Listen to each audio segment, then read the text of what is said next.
Good morning, guys. I'm out here. Just left the house. Going to have breakfast with my mom this morning.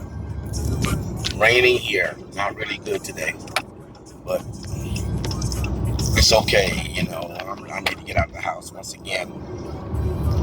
Recovering is a hard process right now, but sitting in the house is even worse. I can't stay in the house, so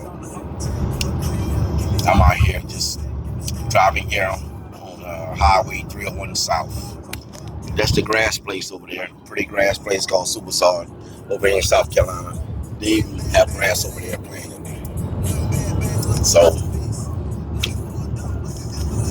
we're here traveling. I'm going 64 miles an hour, which is the speed limit is actually 65. But these drivers out here don't know how to drive. So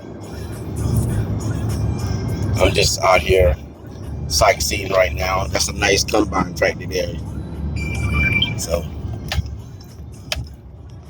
we just cruising along. I need to reverse the camera back.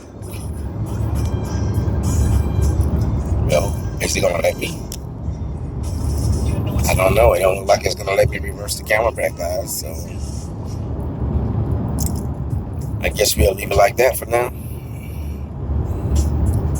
But let me pause the video. Maybe it'll let me reverse the camera. So let's see.